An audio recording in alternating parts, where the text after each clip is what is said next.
Assalamualaikum warahmatullahi wabarakatuh.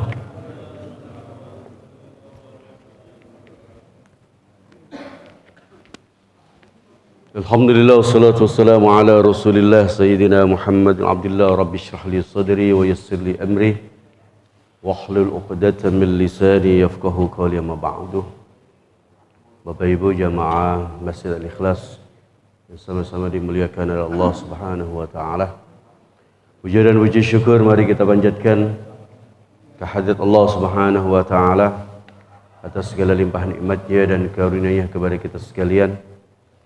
Salawat dan salam semoga tetap tercurahkan kehadirat junjungan kita Nabi besar Muhammad sallallahu alaihi wasallam. Mudah-mudahan kita semua termasuk umatnya yang insyaallah akan mendapatkan syafaat beliau. Sebelum kita melanjutkan materi hadis kita, mari kita awali dengan pembacaan surat Al-Fatihah. Mudah-mudahan ilmu yang nanti akan kita peroleh menjadi ilmu yang manfaat, dan mudah-mudahan apa yang menjadi hajat kita semuanya dapat dikabulkan oleh Allah Subhanahu wa taala.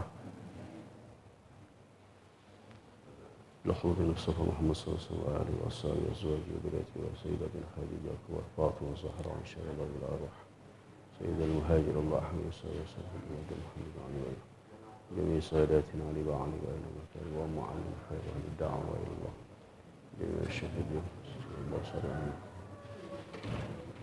alaihi wasallam.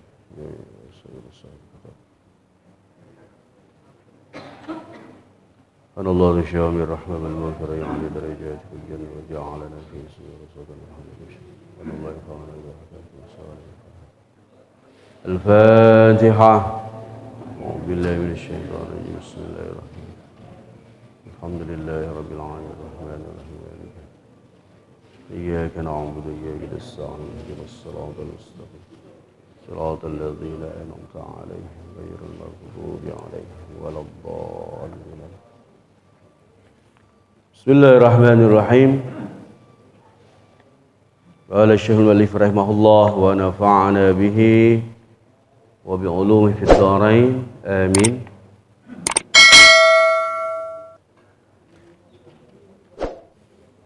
Bapak yang pegang teksnya ini ada? Enggak ada. Yang pegang filenya, kalau punya dibuka. Ada yang pegang? 1, 2 ya. Hadis ke-14 ya. Hadis ke-14. Hadis Abi Hurairah qala Rasulullah sallallahu alaihi wasallam, Rasulullah sallallahu alaihi wasallam bersabda, umirtu an uqatilan nasa hatta yaqulu la ilaha illallah wa man qala la ilaha illallah faqad asama minni nafsahu wa ma lahu illa bihaqqihi wa hisabuhu 'ala Allah. Hadis ke-14 dari kitab Al-Lu'lu' wal Marjan. Hadis dari riwayat sahabat Abu Hurairah, beliau berkata, Rasulullah SAW bersabda, aku diperintahkan untuk memerangi manusia hingga mereka mengucapkan kalimat la ilaha illallah. Faman qala la ilaha illallah, maka barang siapa yang mengucapkan kalimat la ilaha illallah, faqad asama minni, maka sungguh telah terlindungi dariku nafsahu wa malahu, jiwa dan hartanya, illa bihaqqihi, kecuali dengan hak Islam, wa hisabuhu 'ala Allah, dan perhitungannya nanti menurut Allah Subhanahu wa taala. Jadi hadis ke-14 dari kitab ini ya ditakhrij oleh Al-Imam Al-Bukhari di kitab Al-Jihad. Ini menjelaskan kepada kita bahwa Rasulullah SAW mendapatkan perintah dari Allah Subhanahu wa taala untuk mendakwakan Islam ini, menyatakan, menyuruh kepada umat manusia ini untuk berucap kalimat la ilaha illallah, kalimat tauhid. Artinya di zaman Rasulullah, ketika Rasulullah memang memiliki pemerintahan Islam, ya, di situ ada kewenangan untuk mengajak. Pertama mengajak dulu, ya, kelompok-kelompok manusia yang belum menerima Islam diajak dulu untuk menerima Islam. Ya. Ya. Ketika mereka mau menerima Islam, terlindungi, gitu. Terlindungi jiwanya, terlindungi hartanya. Artinya tidak boleh orang sewenang-wenang mengambil, merampas nyawa orang lain, merampas harta orang lain, kalau itu tidak ditentukan oleh hukum Islam. Ya. Contoh ditentukan oleh hukum Islam bagaimana? Orang membunuh orang lain, ya kan? Maka hukum Islamnya mengatakan dia harus dikisos. Nah, ini ada alasan pembenar diambil nyawa orang itu karena dia telah membunuh orang. Kalau tidak ada alasan semacam itu, ya haram, ya, mengambil nyawa orang lain. Demikian pula tidak boleh kita itu mengambil harta orang lain kecuali dengan ketentuan Islam. Ketentuan Islamnya bagaimana? Adanya kewajiban menunaikan zakat mal. Ya, itu pun juga ada ketentuannya. Kalau orang itu harta bendanya sudah memenuhi nisab yang harus dikeluarkan zakat malnya. Selain ketentuan semacam itu nggak boleh. Orang diambil hartanya sewenang-wenang. Ya. Maka di situ di dalam hadis ini Rasulullah dengan tegas mengatakan illa bihaqqihi, artinya bihaqqil Islam. Wa hisabuhu 'ala Allah, dan Rasulullah menegaskan ya nanti perhitungan pasnya itu nanti di yaumul hisab, ya, pada hari perhitungan amal. Orang ini sudah memenuhi ketentuan hukum Islam atau tidak, nanti secara benarnya, secara pasnya itu adalah di hadapan Allah Subhanahu wa taala. Artinya kurang lebihnya penerapan hukum di dunia ini kan bisa saja kurang pas. Ya. Jadi nanti pasnya seperti apa? Yaitu nanti di hadapan Allah Subhanahu wa taala. Ya. Jadi sekarang dalam konteks sekarang bagaimana? Apakah boleh kita langsung memerangi umat orang-orang yang belum Islamnya? Tidak bisa seperti itu. Pada saat ini kita hanya bisa mengajak. Orang-orang yang belum memeluk agama Islam kita ajak. Tidak ada kewenangan untuk kita memerangi mereka. Kecuali dalam kondisi di mana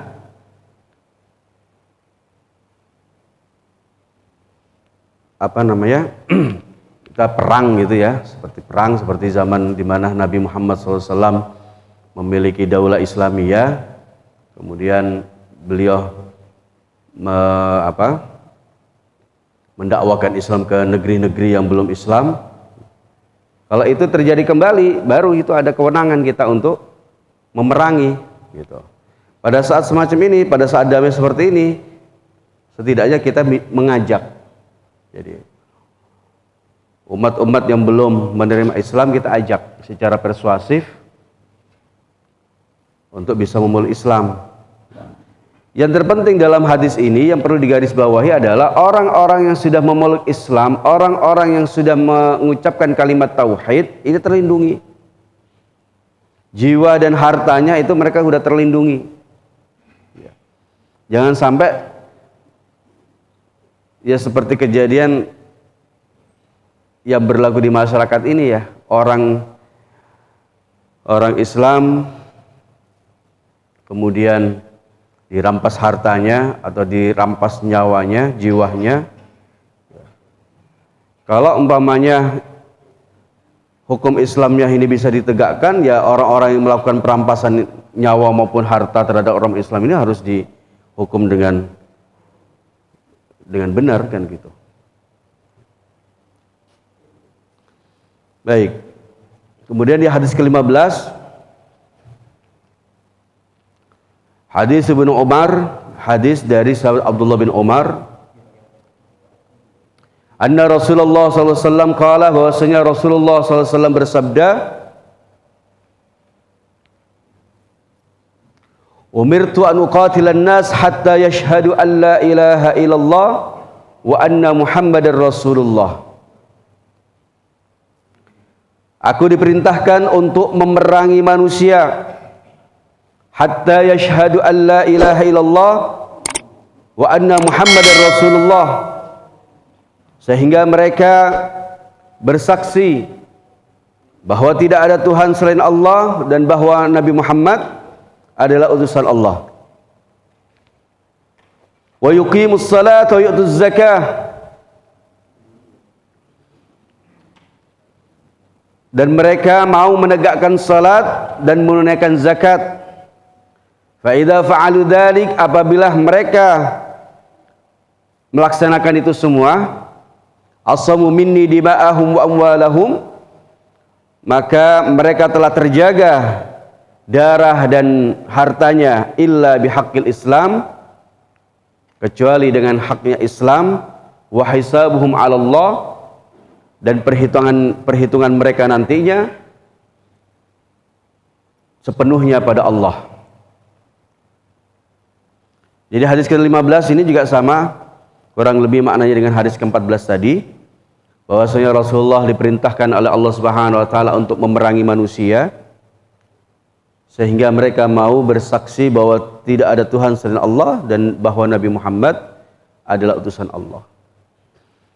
Dari dua hadis ini harus kita pahami bahwa tidak kemudian Rasulullah itu langsung memerangi, tidak.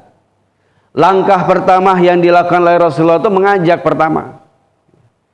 Walaupun teksnya di sini Rasulullah diperintahkan untuk memerangi, tidak kemudian serta-merta langsung langkah pertama langsung memerangi, tidak.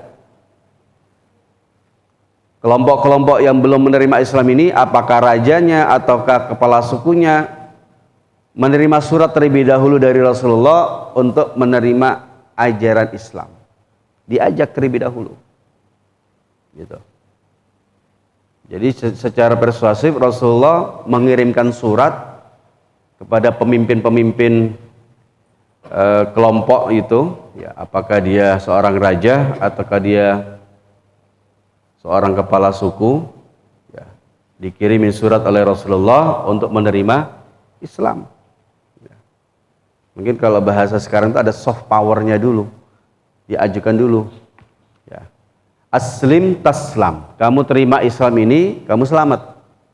Tapi seandainya mereka tidak mau Islam, setidaknya mereka mau tunduk, ya. Mereka mau tunduk, kemudian mereka mau bayar jizyah, ya. Jizyah itu bahasa sederhananya ya pajak, ya, pajak untuk mendapatkan perlindungan. Kalau kemudian mereka menolak, tidak mau memeluk Islam dan tidak mau juga tunduk membayar jizyah, ya mau tidak mau diperangi. Nah, sekarang coba kita baca dalam konteks kekinian, apakah metode dakwah atau penyebaran Islam yang dilakukan oleh Rasulullah itu dalam era modern ini tidak dilaksanakan, tidak terjadi oleh umat-umat lain gitu, atau oleh kelompok kekuatan selain kekuatan Islam. Coba kita lihat. Jadi biar kita ada perbandingan, ternyata apa yang dilakukan oleh Rasulullah itu juga tetap dilakukan di era modern. Walaupun tidak dengan nyata-nyata mereka harus tunduk. Satu contoh ya. Sekarang Bapak Ibu perhatikan aja di dunia sekarang ini, modern sekarang ini, konstelasi politik dunia itu dipegang siapa? Kalau kita mau lihat, di satu sisi pasti kita bilang Amerika dengan sekutunya, ya. Atau kalau kekuatan militernya diwakili oleh NATO. Ya, kita ambil contoh paling gampang aja lah. Rusia itu menginvasi apa itu? Ukraina. Secara singkat, Ukraina itu kenapa mau dicaplok sama Rusia? Karena dia mau gabung dengan NATO. Loh, yang benar yang salah yang mana? Yang salah yang mana? Yang benar yang mana? Kita nggak bahas yang benar atau yang salah. Kita ingin lihat aja metode penyebaran kekuasaan atau penyebaran bukan kekuasaan, lebih kepada penyebaran kekuatan lah, artinya kuasa lah gitu ya. Dari pihak Amerika tetap dia mau negara-negara yang lain kalau mau dilindungi ya kamu harus nurut sama saya kan gitu. Walaupun tidak secara eksplisit negara-negara itu menyatakan seperti itu. Kalau tidak ya mereka diperangi tetap. Nah, Rusia kan dalam konteks yang sekarang itu Rusia juga ingin menunjukkan kepada NATO jangan mereka mau menunjukkan super powernya ke wilayah-wilayah yang berdekatan dengan Rusia kan begitu. Paham nggak Pak? Kalau dengan perbandingan konteks sekarang sama aja tetap gitu loh. Jadi kalau umpamanya sekarang ada orang non-Islam gitu ya, pengamat politik atau apa yang kemudian mengatakan loh ini dakwahnya Nabi Muhammad itu ditegakkan dengan pedang. Lah coba dengan konteks sekarang sama aja. Ya. Artinya kalau lihat dengan perbandingan ada hard power yang dikedepankan oleh Rasulullah, sesungguhnya Nabi tidak langsung dengan hard power. Yang dikedepankan dulu oleh Rasulullah itu adalah pendekatan mereka mau nggak menerima. Itu di mana-mana tidak akan lepas. Artinya perang untuk menunjukkan bahwa siapa yang lebih berkuasa itu nggak akan hilang sampai sekarang. Seperti dalam konteks kekinian juga sama. Ya. Negara yang tidak berpihak ke salah satu dari dua negara yang superpower tetap dia mau tidak mau akan tunduk kepada salah satunya. Gitu. Dan seperti itu. Nah, cuma sekarang kita kembali, apakah kemudian dakwah Islam itu juga seperti itu modelnya? Ya enggak, sebenarnya dakwah Islam itu tetap ditujukan dengan rahmatan lil alamin. Diajak dulu orang itu dengan baik. Ya. Pada saat ini sekali lagi pada saat ini, ya, pada saat dimana kita ini masih damai seperti ini, tidak ada pemaksaan seperti itu. Ya. Orang tetap kita hanya mengajak saja, nggak bisa kemudian mereka harus diperangi dengan karena memang bukan dalam konteks perang sekarang, gitu. Kecuali ya kemudian ada konteks perang, lah ini bisa berlaku kembali, ya kan? Artinya begini, kalau kemudian dakwah Islam tidak boleh dilakukan dengan cara uqatil tadi ini memerangi, maka harusnya tidak ada perang lagi di seluruh dunia kan begitu. Kalau mau konsisten. Tapi kenyataannya tidak. Negara-negara yang merasa adikuasa pun juga tetap ya. Mereka menggunakan alat ya media perang itu katanya untuk menegakkan kedamaian itu harus dengan perang kan gitu. Kata mereka seperti itu. Ya. Jadi singkatnya begini Bapak Ibu sekalian, kalau kita memahami hadis ini, jadi dalam konteks di mana Rasulullah memang punya kewenangan, di mana Rasulullah memang punya wilayah kedaulatan, ya. Kemudian beliau pun diperintah oleh Allah Subhanahu wa taala untuk menegakkan Islam ini yang pertama dengan cara damai terlebih dahulu. Ya. Kalau kita flashback kembali, 13 tahun kurang lebih di Mekah, Rasulullah tidak melakukan peperangan. Kenapa? Ya Rasulullah belum punya wilayah kedaulatan, masih ada di Mekah. Tapi begitu beliau hijrah, punya negara sendiri di Madinah, baru disitulah ada perintah perang. Perang Badar itu terjadi setelah Rasulullah hijrah. Itu yang harus dipahami. Ya.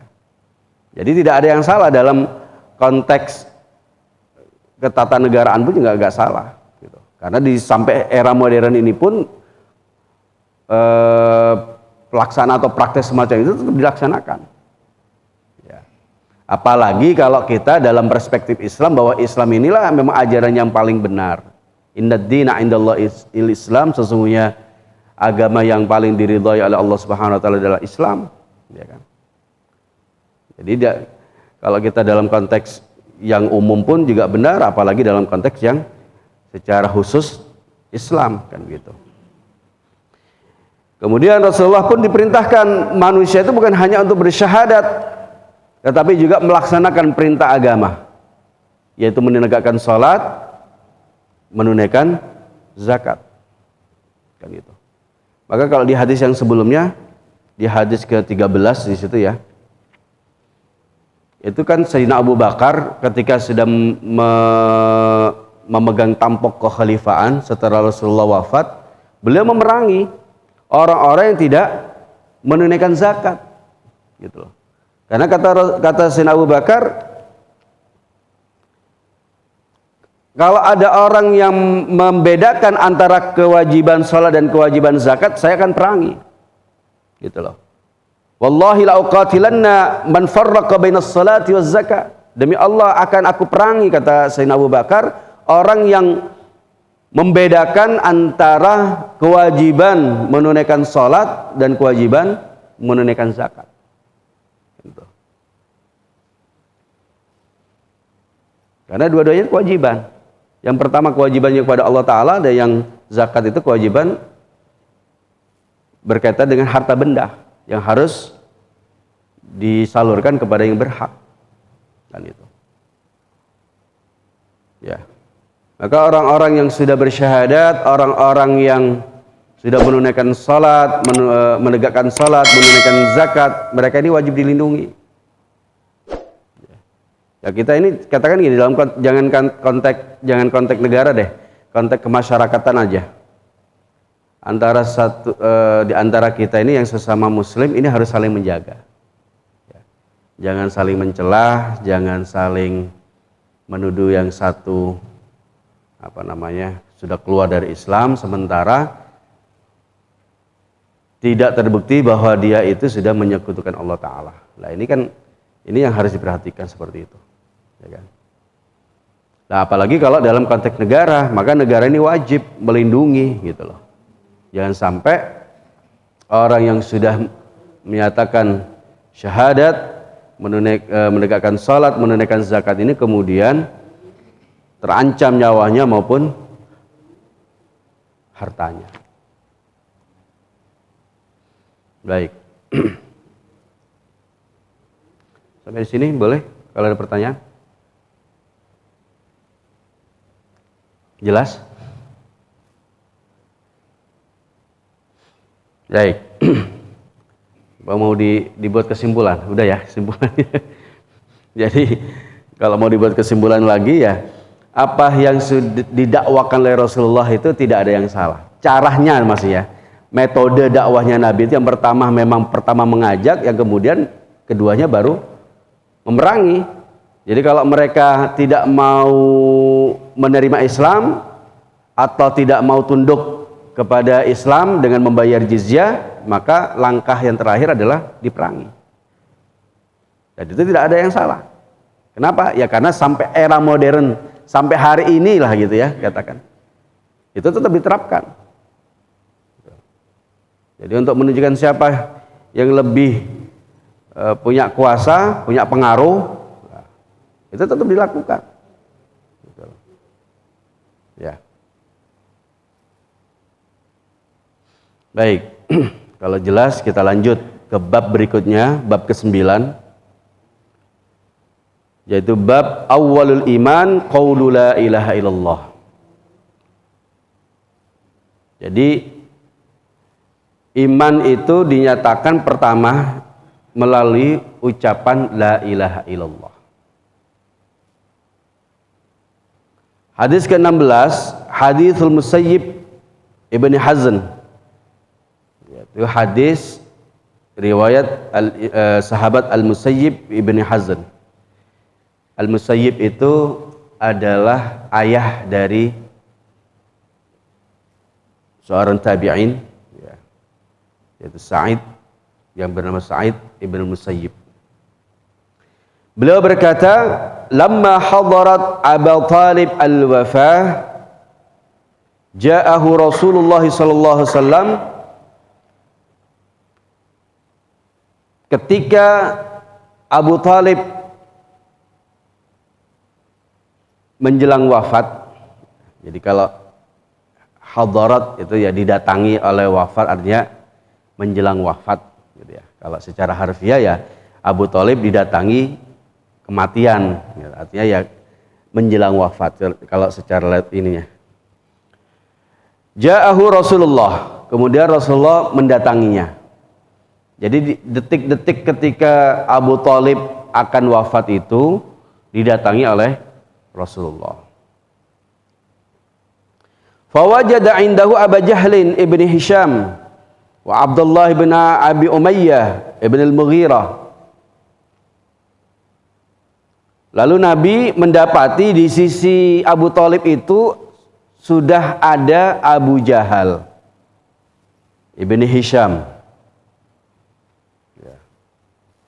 yaitu paman Nabi sendiri, dan Abdullah bin Abi Umayyah ibn al-Mughirah, pembesar kafir Quraisy juga, yaitu Abdullah bin Abi Umayyah.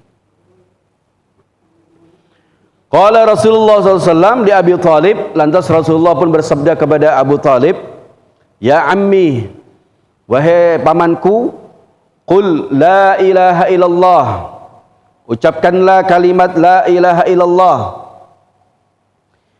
kalimatan ashhadu laka biha indallah, yaitu sebuah kalimat yang aku akan bersaksi dengan kalimat itu untukmu di sisi Allah. Faqala Abu Jahlin wa Abdullah ibni Abi Umayyah wa Abdullah ibn Abi Umayyah, ya Abu Thalib, atarghabu min millati Abdul Muttalib. Lalu Abu Jahal dan Abdullah ibn Abi Umayyah berkata, wahai Abu Thalib, apakah kamu membenci agama Abdul Muttalib? Falam yazal Rasulullah ya'riduha alaih. Lalu Nabi pun terus menawarkan kalimat la ilaha illallah kepada Abu Thalib.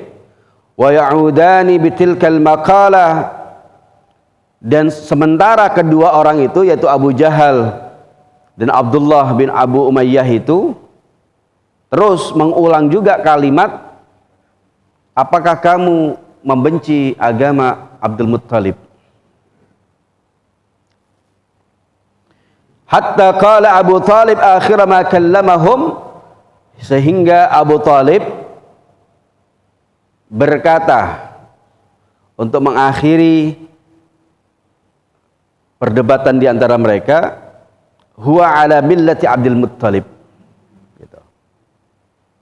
Dia tetap atas agama Abdul Muttalib. Wa aba ayyakula la ilaha illallah, dan enggan untuk mengucapkan kalimat la ilaha illallah. Faqala Rasulullah sallallahu alaihi wasallam,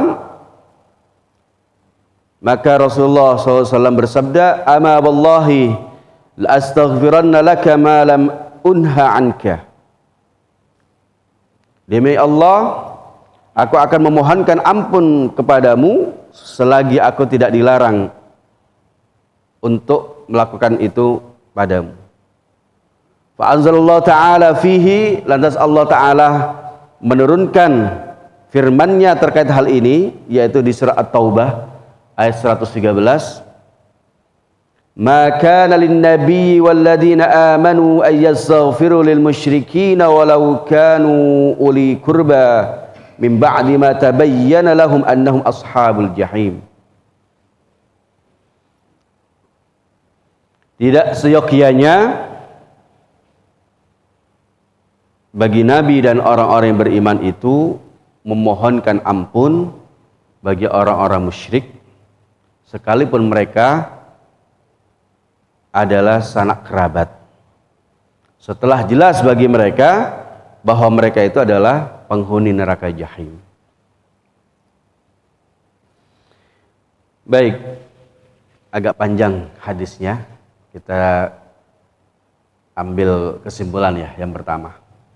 Jadi bab ini mengatakan bahwa Ketentuan apakah seseorang itu sudah beriman kepada Allah atau belum itu terletak pada ucapan la ilaha illallah Muhammadur Rasulullah. Walaupun di sini cuma hanya disebutkan la ilaha illallah ya. Jadi kalimat syahadat itu persaksiannya harus dua ini, la ilaha illallah Muhammadur Rasulullah. Kalau hanya la ilaha illallah saja nggak cukup. Jadi karena la ilaha illallah itu persaksian ketuhanan, ya. Kemudian Muhammadur Rasulullah adalah kesaksian nubuwah. Jadi itu harus dua ini harus diucapkan secara utuh. Nah, jadi artinya ketika seseorang sudah mengucapkan la ilaha illallah Muhammadur Rasulullah, baru dia katakan dia sudah iman. Itu yang apa? Yang perlu kita ketahui dari pemahaman bab ke-9 ini, bahwa awalul iman adalah ucapan la ilaha illallah. Jadi ketentuan iman pertama itu adalah ucapan la ilaha illallah. Ya. Nah, sementara yang kedua, apakah Abu Thalib ini memang benar-benar tidak mau masuk Islam atau tidak, atau mau, ya. Kalau dalam konteks yang ini, dalam konteks hadis ini dinyatakan beliau tidak mau masuk Islam, ya. Walaupun kemudian ada juga beberapa ulama yang menguraikan bahwa beliau mau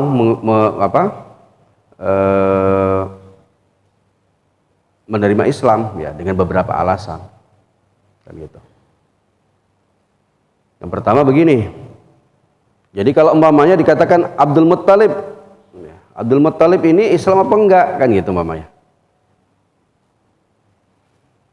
Pada saat perang Hunain Rasulullah mengatakan ana nabiyul la kadzib, ana bnu Abdul Muttalib, aku adalah seorang nabi yang tidak berdusta, dan aku adalah anak dari Abdul Muttalib. Maksudnya anak dari Abdul Muttalib itu ada keturunan dari Abdul Muttalib. Ya. Kemudian ada ulama, ini saya cuma hanya menyampaikan aja. Kemudian ada ulama mengatakan begini, kalau memang Abdul Muttalib itu seorang musyrik, bukan orang yang memeluk Islam, ya, maka tidak mungkin Nabi kemudian membanggakan, membanggakan kakeknya yang bukan seorang Muslim. Sementara Allah Subhanahu Wa Taala di surah At-Taubah ayat pertama itu sudah menyatakan bara'atun minallahi wa rasuluh, ya, bahwa Allah dan Rasulnya itu sudah berlepas diri dari orang-orang musyrik, kan gitu. Umat itu nurnya itu berpindah-pindah dari orang-orang yang ahli sujud. Kemudian sahabat Abdullah bin Abbas menyatakan bahwa yang dimaksud dari ayat ini adalah kakek-kakek Nabi dari sebelum Nabi Muhammad diutus. Ya. Nah, kita bagaimana menyikapi seperti ini? Ya sudah, kalau kita terima saja kalau dalam hadis ini dinyatakan bahwa Abu Thalib itu belum mau menerima Islam, gitu. Tapi jangan dilupakan bahwa ada penjelasan bahwa kakek dari Nabi Muhammad itu adalah orang-orang yang beriman, kan gitu. Termasuk dalam hal ini adalah bapak dan ibu Nabi, kan gitu. Ayah dan ibu Nabi itu ahlul fatrah, yaitu orang-orang yang hidup di masa tidak ada diutus Nabi, gitu. Nabi Muhammad pun mendakwakan Islam itu setelah ayah dan ibunya itu sudah wafat terlebih dahulu. Ya. Oleh karena itu banyak dari para ulama, salah satunya adalah Al-Imam Suyuti, menulis kitab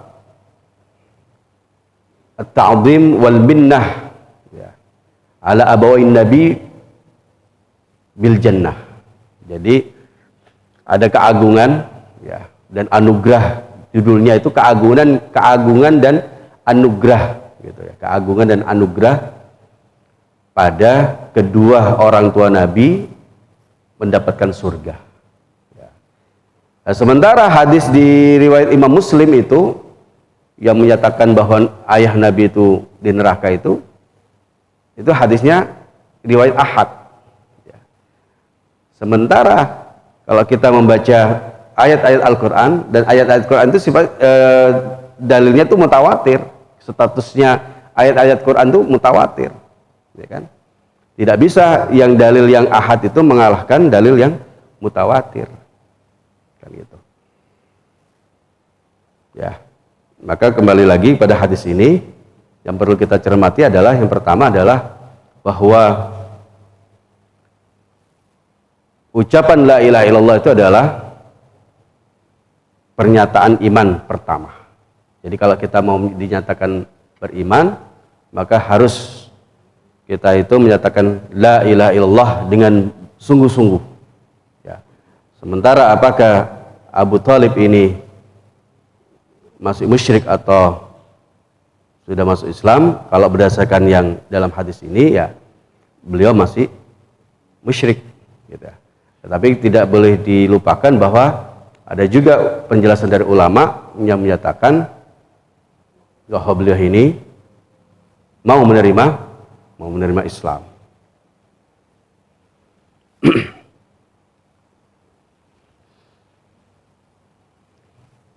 Ada pertanyaan?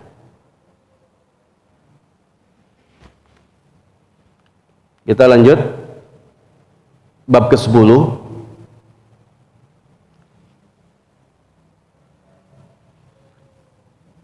Babu man laqiyallah bil iman wa huwa ghairu syakin fihi dakhala al jannah wa haruma 'alan nar.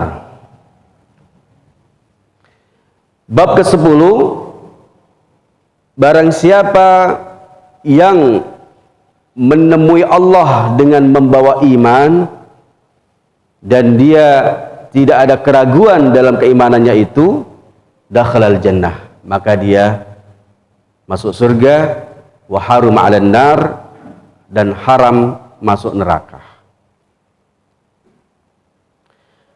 Hadis ke-17, hadis Ubadah ibn Samit radhiyallahu anhu, anin Nabi sallallahu alaihi wasallam qala, hadis dari sahabat Ubadah dari Nabi sallallahu alaihi wasallam, beliau bersabda, man syahida an la ilaha illallah wahdahu la syarikalah wa anna Muhammadan abduhu wa rasuluh wa anna Isa abdullah wa rasuluh wa kalimatuhu alqaha ila Maryam wa ruhum min wal jannatu haqq wan nar haqq adkhalahu Allahul jannata ala ma kana minal amal. Rasulullah bersabda, barang siapa bersaksi bahwa tidak ada Tuhan selain Allah yang Maha Esa, tidak ada sekutu baginya, dan bahwa Nabi Muhammad adalah hambanya dan utusannya, dan bahwa Nabi Isa adalah hambanya dan utusannya, dan kalimat Allah atau titah Allah disampaikan kepada Maryam, dan ruh yang ditiupkan kepada Maryam adalah dari Allah, dan bersaksi bahwa surga itu benar dan neraka itu benar, maka Allah memasukkannya ke dalam surga menurut apa yang telah diperbuat, berdasarkan apa yang telah dia perbuat.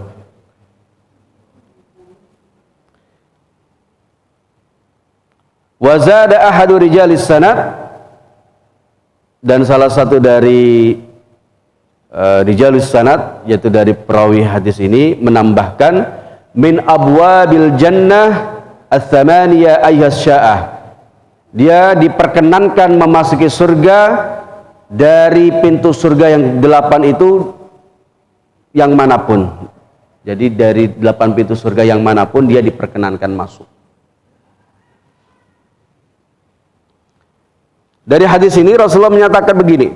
Yang pertama, orang bersaksi ya tanpa ada keraguan, dia benar-benar meyakini bahwa Allah adalah satu-satunya Tuhan, dia tidak menyekutukannya dengan apapun, ya.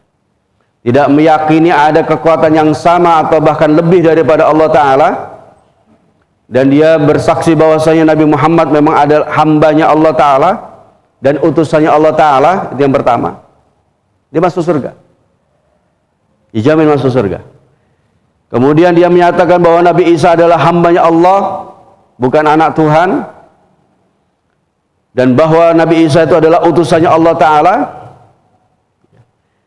dan meyakini bahwa Allah memang menetapkan. Jadi kalimat yang dimaksud di sini adalah keputusan atau penetapan dari Allah Ta'ala bahwa Siti Maryam akan mendapatkan putra, ya, tanpa melalui proses umumnya manusia itu, ya, ada suami ada istri, enggak. Allah langsung menghendaki, dan secara khusus Allah Ta'ala mengatakan rohnya langsung dari Allah Ta'ala. Walaupun kita semua ini rohnya juga dari Allah Ta'ala, cuma di sini disebutkan secara khusus, ya. Ya. Dan para ulama menyepakati roh itu juga makhluk. Ya, jadi jangan kemudian dipikir bahwa roh itu bukan makhluk, ya. Kalau bukan makhluk berarti apa? Ya memang roh itu makhluk. Ya. Sehingga tidak ada alasan sedikit pun untuk menuhankan Nabi Isa.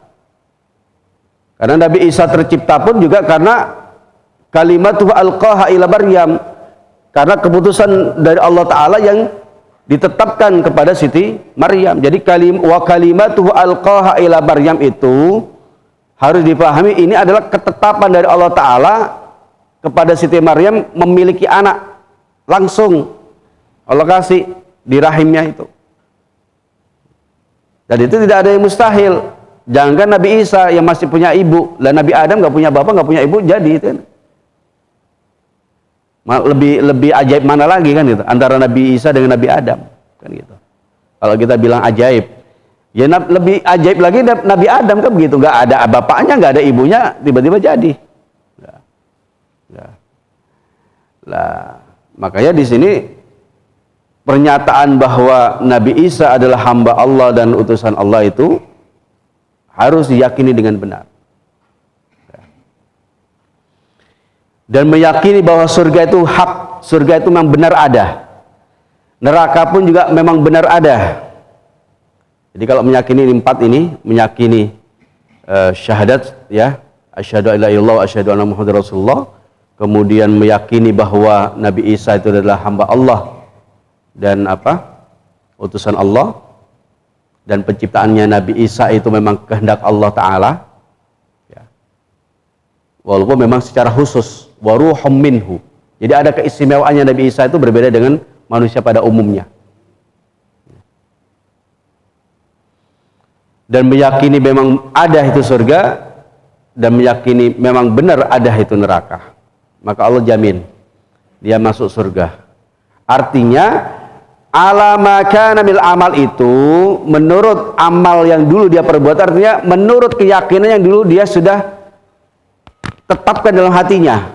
Jadi ala maka namil amal itu maksudnya menurut keyakinan yang dia dulu sudah perbuat. Dia meyakini bahwasanya tidak ada Tuhan selain Allah, meyakini bahwa Nabi Muhammad adalah utusan Allah dan hambanya, meyakini bahwa Nabi Isa adalah hambanya dan utusannya, meyakini bahwa penciptaan Nabi Isa itu adalah kehendak dari Allah Subhanahu wa Ta'ala, meyakini bahwa surga itu ada, neraka itu ada. Itulah yang menjadi sebab kemudian dia dimasukkan oleh Allah Subhanahu wa Ta'ala ke dalam surga.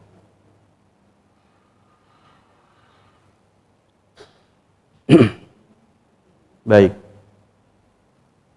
Ada pertanyaan sebelum tutup doa? Silakan, Pak.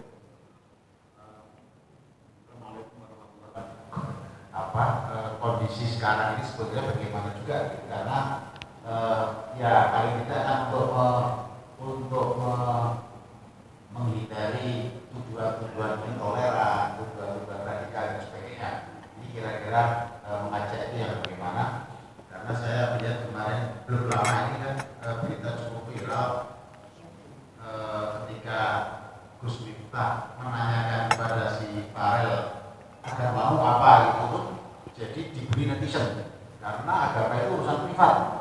boleh sampai Gus Miftah minta maaf karena menanyakan agama apa. Jadi saya belum menanyakan agama apa sesuatu yang salah di kondisi sosial.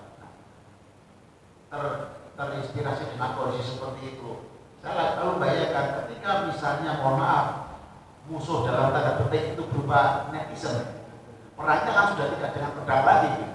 Andai kata harus kalau misalnya nggak mau mengucapkan harus diperangi, oke sekarang kita kaca, kemudian ketika ajakan kita itu kemudian dicela, dicerca dan sebagainya, kita nggak bisa bereaksi dengan selain juga menggunakan media sosial itu. Nah ini era media sosial ini konteks perangan itu bagaimana? Yang berikutnya ini cukup menggelitik saya ketika menyebutkan Abu Thalib ketika mau wafat ditanya Nabi, kemudian Abu Jahal meminta kembali ke agama Abdul Muthalib. Nah pertanyaannya adalah agama Abdul Muthalib itu apa? Karena sepemahaman saya atau seingat saya, ini mohon koreksi, ketika Ka'bah mau diserang Raja Abdullah dengan tentara gajah, Abdul Muthalib mohon pada Allah untuk melindungi Ka'bah. Allah menurunkan tentara gajah itu. Nah, kalau Abdul Muthalib dalam konteks tadi memohon perlindungan kepada Allah, lalu agama beliau apa? Karena memang ketika diajak bilang la ilaha illallah oleh Rasulullah, Abu Jahal mengatakan suruh meniru agama Abdul Muthalib. Itu saja, terima kasih. Ya. Terima kasih. Jadi yang pertama, di sekarang era digital, ada banyak media sosial, kemudian umat Islam pun juga menggunakan media sosial itu untuk berdakwah. Ya. Sekarang menghadapi netizen itu bukan hanya yang non Islam yang menyerang Islam, yang Islam pun juga menyerang Islam, ya kan? Ini yang harus yang ya kita sepakati. Ada banyak itu netizen Islam itu juga menyerang Islam juga. Ya wallah alam, apa karena kekurang fahaman mereka tentang ajaran Islam, ataukah mengikuti faham-faham tertentu, ya kan? Terus kewajiban kita bagaimana? Ya kita wajib juga untuk berdakwah melalui media-media sosial itu. Dan alhamdulillah kan sudah banyak lah ya dakwah-dakwah yang dilakukan melalui media sosial itu. Itu adalah bagian dari pertama menyampaikan dakwah, karena kita nggak perlu kemudian marah-marah atau melakukan kekerasan untuk menanggapi pernyataan-pernyataan yang tidak benar tentang Islam yang dilakukan oleh netizen. Jadi pernyataan ya kita balas dengan pernyataan, gitu.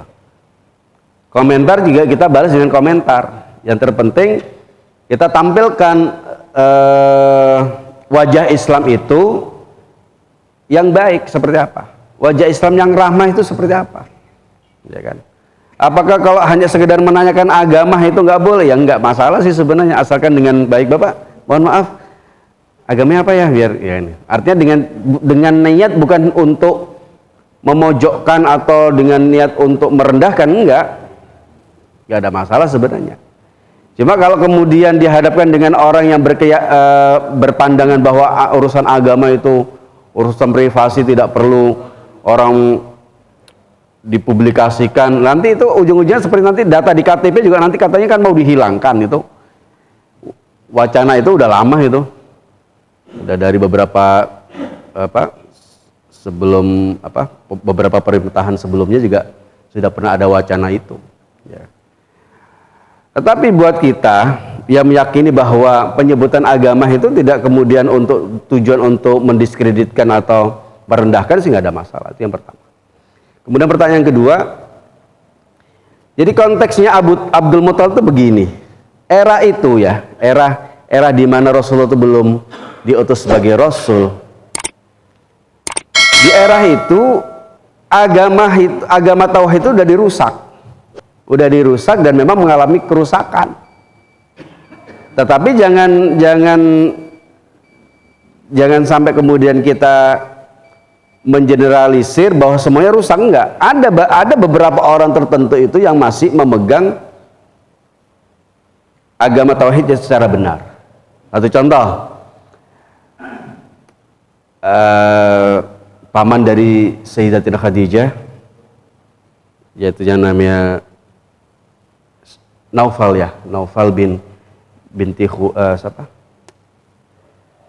Ya paman dari Sayyidatina Khadijah namanya Naufal itu ahli kitab. Jadi ketika Rasulullah mendapatkan ditemui malaikat Jibril pertama kali itu, kemudian oleh Sayyidatina Khadijah diajak kepada pamannya itu yang bernama Naufal itu untuk mendapatkan penjelasan apa sebenarnya yang terjadi. Ya. Maka paman dari Sayyidatina Khadijah itu mengatakan begini, seandainya kelak Anda nanti itu jadi Rasul, saya akan ikut dengan Anda. Itu satu contoh.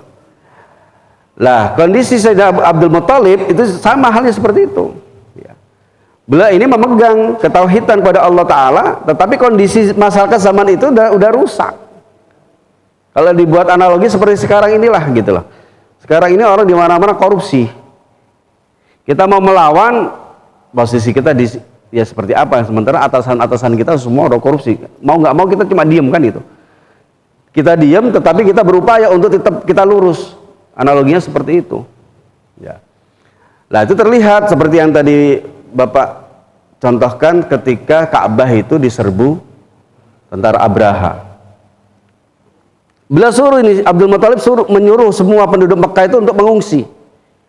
Sehingga pada saat itu Sayyidina Abdul Muthalib hanya sendiri. Di Mekah itu hanya sendiri, kemudian beliau bermunajat di hadapan Allah Ta'ala, ya, bermunajat kepada Allah Ta'ala di hadapan Ka'bah itu. Dan itu munajatnya Sayyidina Abdul Muthalib itu untuk menunjukkan ketauhidan beliau itu. Pada saat dimana orang itu memang bertauhid benar itu, dia serahkan sepenuhnya. Ya Allah, kita udah nggak punya kekuatan apa-apa, katanya gitu. Saya serahkan rumahmu ini padamu. Loh, kalau beliau tuh musyrik, ya, menyembah berhala, nggak bakal seperti itu. Ya. Cuma kembali lagi, kondisi yang sudah seperti itu tidak memungkinkan beliau itu kemudian melakukan perlawanan lah ya, dalam arti seperti itu. Dan saatnya perlawanan itu terjadi ya ketika Rasulullah sudah mendapatkan tugas mengemban risalah Islamiyah itu. Barulah perlawanan terhadap segala bentuk kemusyrikan itu dilakukan setelah Rasulullah sudah mengemban risalah Islamiyah. Jadi seperti itu.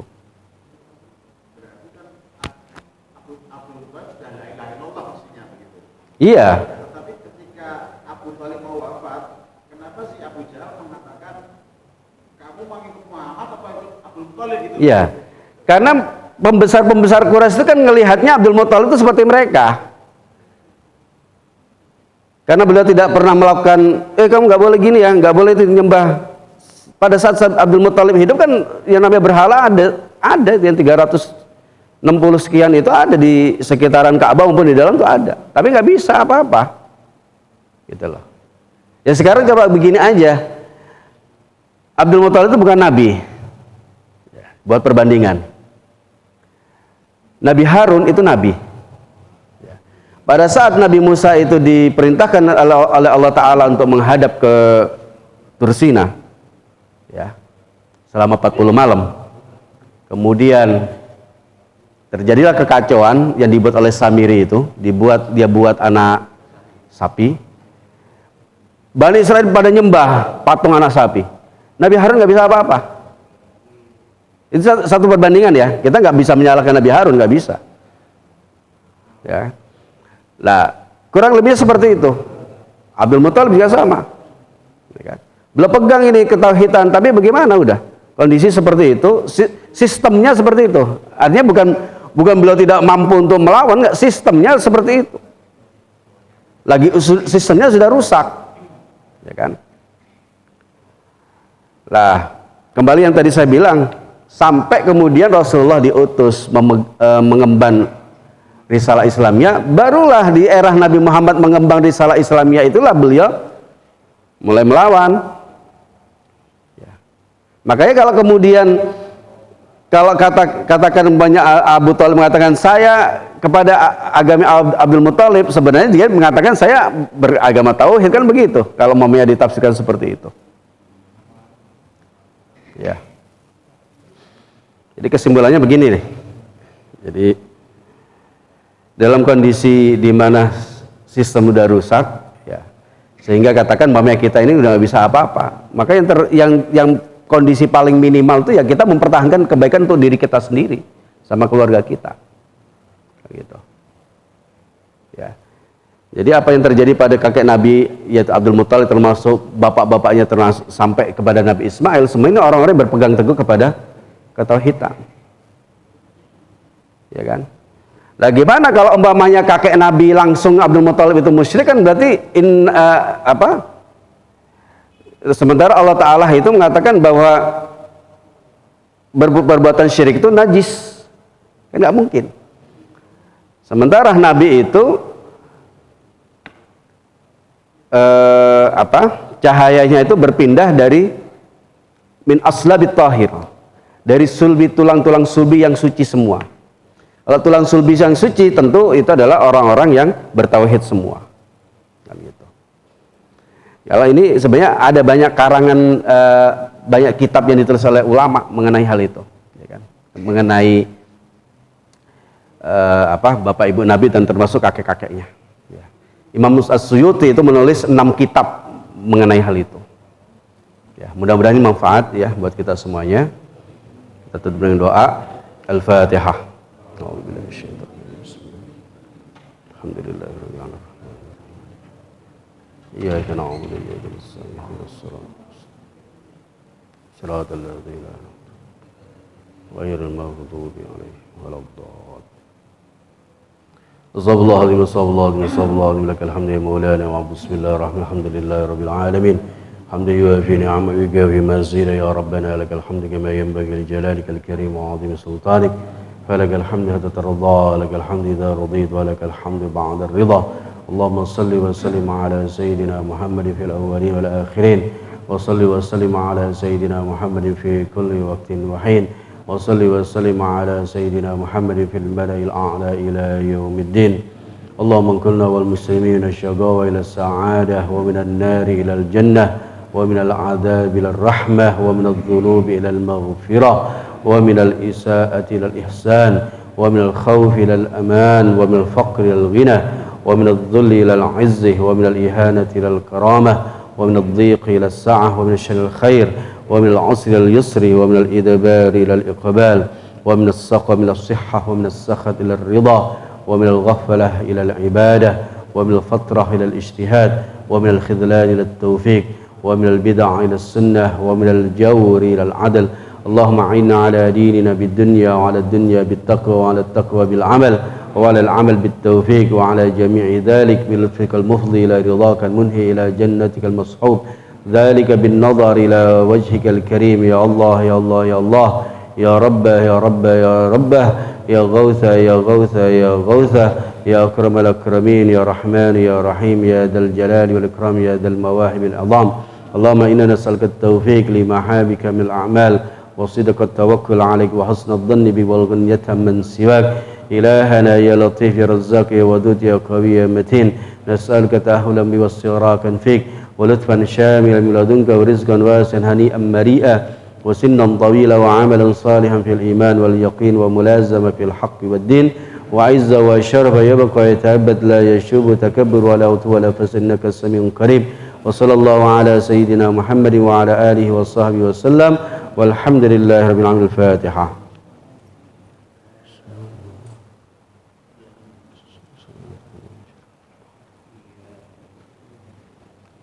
Wabillahi taufiq hidayah. Wassalamualaikum warahmatullahi wabarakatuh.